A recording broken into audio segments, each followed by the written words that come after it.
yang ditiru oleh hakim sekarang, diikuti oleh hakim sekarang.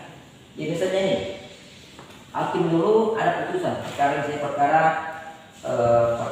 termasuk yang di perkara misalnya perbuatan melawan hukum, ya perbuatan melawan hukum itu di hakim yang sebelum itu menyatakan perbuatan melawan hukum adalah apabila dia merugikan, ya, dan tidak perlu diatur dalam undang-undang itu merugikan, maka hakim setelah itu ketika ada perkara yang sama jangan ikut itu jurisprudensi, jangan ikut itu, dibolehkan, diwajibkan itu, ya. Nah di Indonesia tidak boleh jurisprudensi, tidak ada, tapi dalam fakta sudah terjadi dibolehkan. Artinya bukan, kalau menurut Profesor Dr. Kusumo itu bukan berarti dia mengikuti jurisprudensi terdahulu, tidak. Dia mengikuti putusan hakim yang terdahulu perkara jadi sama, tidak. Dia menggunakan selain asas katanya. Asasnya itu adalah asas persuasif, ya, ya. Jadi kalau di sana di Anglo-Saxon berlaku dalam asasnya itu yang membolehkan hakim sekarang mengikuti putusan hakim terdahulu untuk perkara yang sama, itu dalam asasnya adalah asas Depos by of President. Ini bahasa Inggris ya, tahu tak usahanya? Depos by of President. Tahu by tapi ini ya. Jadi dia force binding of President. Itu artinya kalau kita terjemahkan secara bebas bahwa keputusan keputusan hakim yang terdahulu untuk perkara sama itu diikuti oleh hakim yang sekarang. Kekuatannya dia menggunakan baik dalam perdata maupun pidana. Dibolehkan. Nah di Indonesia ya kita menganut asas, jadi perbedaan dua asas yang berbeda. Tadi kalau di Anglo-Saxon asasnya ya dibanding force of President, ya itu bilang salah ya, saya bilang terbalik dibanding force bisa jatuh sebenarnya sedikit bisa juga dibanding force. Pertama tadi berapa? Bisa kasih kata opsi ini, tapi yang paling hukum itu ya pertama. Kemudian yang di asas ya di Eropa kontinental itu kebalikan dari asasnya, ini melawan ya. Punya asasnya begini, stare decisis et quotanam mover, stare decisis et quotanam mover, ucapan sama tulisan sama ya, sama. Stare decisis et quotanam mover artinya ya kelihatannya putusan itu diam yang ditahu.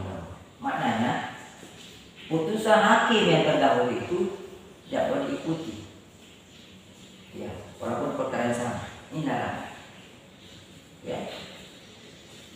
Jadi putusan hakim terdahulu untuk perkara yang sama tidak diikuti oleh hakim yang sekarang walaupun perkara yang sama. Jika menolak ini asas. Nah tapi sekarang sudah mulai bercampur. Ada yang menggunakan itu, ada yang tidak. Makanya di sini kebanyakan pengacara dalam membuat suatu jawaban itu atau publik selalu mengikuti berdasarkan jurisprudensi. Kenapa dia begitu? Selalu melihat ada kasus kamu nggak boleh nggak ikuti saya. Ya. Jadi ingatnya dibanding pos ya, dibanding pos Presiden. Tidak maksud. Ada pertanyaan? Nah, silakan. Dari kedua sistem hukum tadi yang sistem hukum Anglo-Saxon dan hukum Eropa kontinental, dari kedua sistem ini apakah sistem hukum kerajaan masuk dalam salah satu ini atau Ya kerajaan sistem hukum dia. Iya.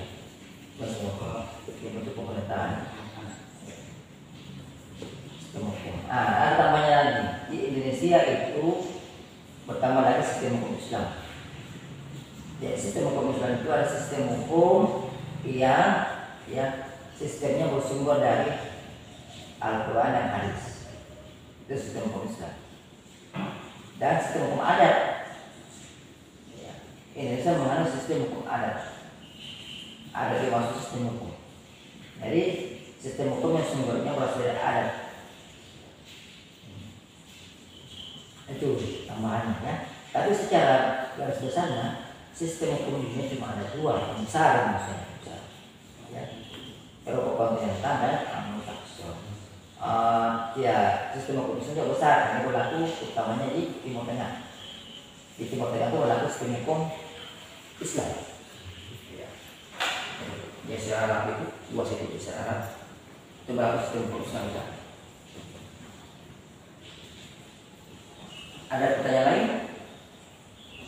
Nah, kalau tidak ada, berarti saya bertolong ya. Untuk saya bertolong lain, ada yang mau bertanya. Nah, apa-apa lah, kita lanjut di kuliah berikutnya. Masih 8 ya. Tolong sama temannya dihubungi ya. Dihubungi bukan apanya. Kehadiran itu memang dalam perkuliahan tidak selalu menjadi yang utama. Kalau bagi saya, kehadiran tidak selalu menjadi utama. Yang pertama bagi saya itu adalah mid dan final. Ketika kalian jawabannya bagus di mid dan final sesuai dengan jawaban asli yang sebenarnya, maka kalian lulus.